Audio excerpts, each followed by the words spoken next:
Hello everyone, starting with the Almighty Allah subhanahu wa ta'ala, the most gracious and the most merciful.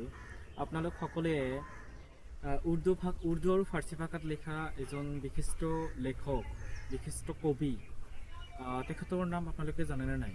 আচলতে তেখেতৰ নাম আছিল আল্লামা ইকবাল।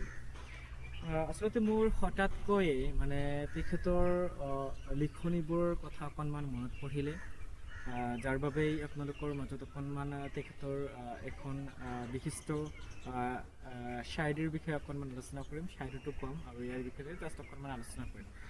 আচলতে তেখেতৰ শায়ৰীটো বহুত এভেইলেবল শায়ৰী আছে, বহুত শায়ৰী আছে, বহুত হিচাপ কৰিব আমি নোৱাৰিম। বহুত ফাৰ্চী আৰু উৰ্দু ভাষাত তেখেতে শায়ৰী লিখি থৈ গৈছে আৰু তাৰ মাজৰ পৰা মই এটা শায়ৰী ক'ব চেষ্টা কৰিছোঁ। শায়ৰীটো এনেকুৱা ধৰণৰ: खुदी को कर बुलंद इतना कि हर तकदीर से पहले खुदा बंदे से खुद उसे बता तेरी रजा क्या है। আকৌ কৈছোঁ, खुदी को कर बुलंद इतना कि हर तकदीर से पहले खुदा बंदे से खुद उसे बता तेरी रजा क्या है।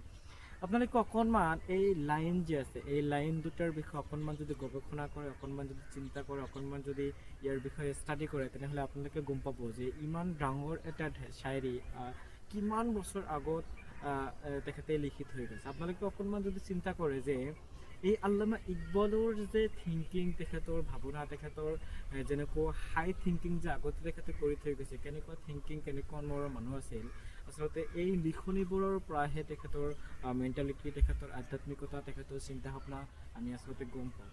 আচলতে এই আমাৰ যিসকল ব্যক্তি আচলতে এই আল্লামা ইকবালৰ লিখনিবোৰৰ বিষয়ে অকণমান গৱেষণা কৰে, চিন্তা কৰে, অকণমান এক্সপ্লেইন কৰে, ভাবে, অকণমান পঢ়ে, এইবিলাক সেইসকল ব্যক্তিহে আচলতে গম পায় যে আল্লামা ইকবালৰ ব্যক্তিত্ব কিমান ডাঙৰ আছিল, ব্যক্তিত্ব কিমান বহুল আছিল, কেনেকুৱা বহুত ডাঙৰ ব্যক্তিত্ব থকা এজন ব্যক্তি আছিল আল্লামা ইকবাল।